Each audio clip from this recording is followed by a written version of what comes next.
الحمد لله رب العالمين، الصلاة والسلام على أشرف الأنبياء والمرسلين سيدنا وحبيبنا محمد صلى الله عليه وعلى آله وصحبه وسلم تسليما كثيرا. أما بعد، ولا ليال وحين درسينا صدحات ما تكويك دونا وحين كويك دونا أنواع العبادة نوعية أي أمانة لها. وحين كسو هذا الله islaamku halka uu gaarsiiyay amaanada qofka aamin noqda ilaahay subhanahu wa ta'ala halka uu dhaxalsiinayo. maantana noocyada amaanada ayaynu ka hadli doonaa inagoo si kooban insha Allah ta'ala intii ilaahay noo ogolaado isla eegi doona. walaal amaanada noocyadeedu waa dhowr nooc ay culimadu u qaybiyaan. waxaa kamid ah نوعية الأمانة في العبادة. الأمانة في العبادة وحكم إذا الأمانة في حفظ الجوارح، الأمانة في حفظ الجوارح، الأمانة في الودائع، الأمانة في العمل، الأمانة في الأسرار، الأمانة في الكلام. انتهى النوع وحكم إذا نوعية أمانة اللي دوني يقفك إنه مارتي انتهى وأمانة هان إن يجين وإلاليه. أتان تقول استاجنوا الأمانة في العبادة. أمانة وعبادة. عبادة وأمانة يعني جدا. عبادة وأمانة. الصدر هذا الله سبحانه وتعالى وحين غفر لي مقارنة مثلا الصلاة أكل عبادة. صلاة ونوعية العبادة دي كمتها.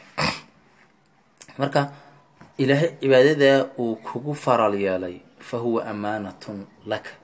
هذه أمانة أيه كوتح. سيدي أمانة كوكو نقطة ولالك يا ولا شيء مسلمات.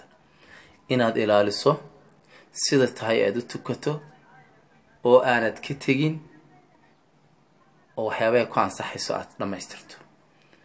أيه لقادوني. مركا قف أمانة ذا إلى لي أياد نغريسة. واحد جرته الأمانة في حفظ الجوارح. وحوى قفك مسلم كهي إنه إلاليه حبنيهيسا مارتي إنه أمانة هايهين إنه إلاليه. ما دام لما حبنها قاردني هرتوا كوجو أمانه. هذيك وكوجو أمانه.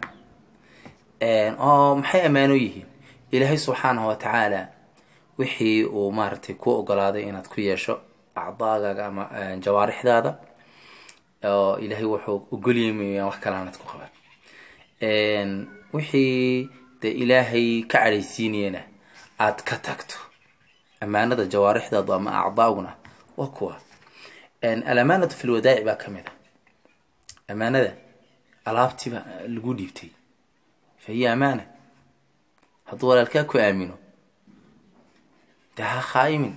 وإلالي ألابتيسة. وإلالي ألابتيسة. الله سبحانه وتعالى محو آية القرآن قلها إن الله يأمركم أن تؤدوا الأمانات إلى أهلها. إلهي وحيد فرع يودين أمريا إن أمانة أو إلى لسان إهل كيدي وعدي كو آمنتي أمانة كو آمنتي أذ أمانة دي جارسي سد أو إلى لسد أو سد أو كو تلاقى أنا وقفك كو ديبتي أذو إلى لسد إلهي ساسكو فرعيا inaad khaayinto wax ka dhex saarto inaad si kala maartay 2-3 isugu celiso waxa soo dhani wax maartay amaanadaada dhaawacay weeyaan lama ogola. waxa jirta al-amaanatu fi amal. al-amaanatu fi al-amal qofku wax weeyaan inuu shaqadu haysto ee uu ka shaqeynayo inuu arko amaana bala doonay inuu arko amaana iyo la doonay. walaalkay walaashayda muslimada ah amalkaaga aad haysaa وحويان وعمل الخير أضد دوني سو نفط هذا إن مارتي كو إلى السو قوت الضروري كيش مثلا أما تصالحا هدي اللي يجروا أمان عمل كش خاينسا ويقف هذا شقاينسا خائمين ليس ما تكش قيسا مثلا ليس ما تكش قيسا مثلا مركات تصالحا ليس ما تكش قيسا اسمها حتى خائنته وحتى هي خائن بات خائن آياته. مركا walaalkay iyo walaashayda muslimada ah waxaan isku dhiiri galinaynaa ilaalinta camalkaaga. ilaalinta camalkaagu waxa weeyaan nooc min al-amaana weeyaan. waayo dee haddaad ilaashan weydo camalkaaga oo aad ka ilaalin weydo khaa'inimada, waa in camalkaaga dar ilaahay aad nin u shaqaysanaya aad tahay. dar ilaahay nin u shaqaysanaya aad tahay. waxaa ka mid a amaanada walaalayaal oo kale maanta eegi doonaa alkalaam, hadalkii. saaxiibka ama saaxiibada hadal buu kuu sheegay, hadal matalan waxaan jeedaa waxa weeyaan qofka muslimka ahi inuu maaragtay joogteeyo oo ka shaqo dhigto hadal wanaagsan oo aanu yacni ku hadlin hadal wal oo kastaba. inaad hadal wal oo kasta aanad iskaga hadlin oo aanad iska socon oo aanad waxa doonto ku hadlin baa lagaa doonaya, oo hadalkaagu noqdo hadal maaragtay xadidan. waayo qofku waxa weeyaan muslimka ahi qofka wixii maaragtay wanaagsan ku hadla falyaqul khayran weeyaan imaa falyasmut barasuulka sala allahu alay wasalam, ama iska aamus ama wax khayr qaban ku hadla. yacni hadalkan ilaahay ku siiyey adigu aad ku hadlayso, aad ku qawliyeyso, meesha doonto kala hadlayso, waxa doonto ku hadlayso, cidda doonto ku dhaleecaynayso, cidda doonto ku caayayso, cidda doonto ku maagayso, cidda doonto ku fogeynayso, cidda doonto kusoo dhaweysanayso, fa huwa amaanatun laka, wa amaano adiga lagaala xisaabtamayo oo lagu weydiinayo.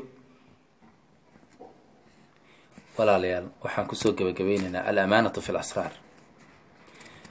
amaanada siraha dadka inaad ilaalisaa waa amaano. uu qofaa ku aaminay, xogtiisii buu kuu sheegay, walaalkaa oo muslina buu kuu arkeeyey, sirtiisii baad suuqa dhigdhigtay. miyaad ogeyn walaal inay amaano kugu yihiin waxaan laguu dhiibtay?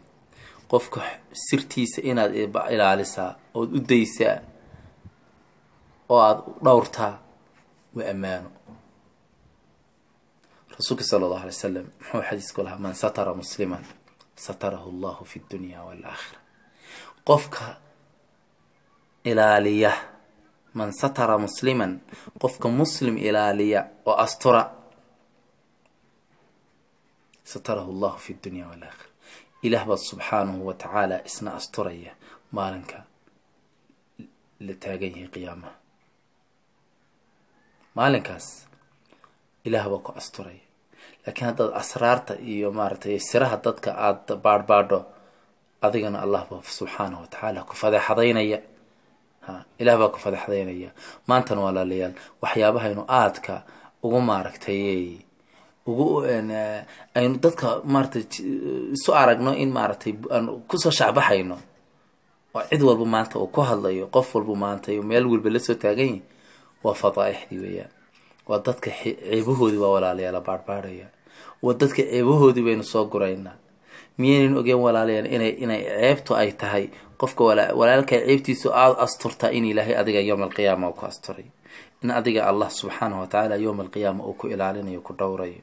marka walaal waxaan maaragtay isku dhiirigelinaynaa oo maaragtay naftayda iyo nafiinaba kuwaaninaynaa inaanaynu faafin siraha walaalaheen, aan asturno oo soo koobno oo ilaalino oo maaragtay walaalayaal ka shaqayno ilaalinta iyo dhowridda siraha walaalaheen. waxaan kusoo gabagabeynayaa walaalayaal, ilaahay subxaana wa tacaala laga baqo. amaanadaasna hadday noqotay amaanadii cibaadada oo maanta agteena ku dayacan, hadday noqotay amaanadii jawaarixda oo maanta agteeni maaragtay ku maaragtay ku dayacan, hadday noqotay amaanadii dadkii alaabaha inoo dhiibtay oo sideen doona ka yeelayno, hadday noqotay amaanadii camalkeenna oo inaan uba arkin baynu amaano yahay camalkiiyo shaqada aynu ku jirno. qofka doonto shaqee, gaal iyo islaam, waxa weeyaan waa in waxa aad kula heshiisa qofka iyo shaqada aad ku heshiiseen waa inaad sideeda u dhowrtaa. fa hiya amaanatun laka weya walaal.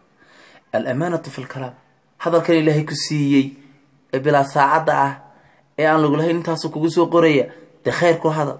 falyaqul khayran aw liyasmut, ama iska ama walaalkay waxaa ka mid a al-amaanatu fi lasraar.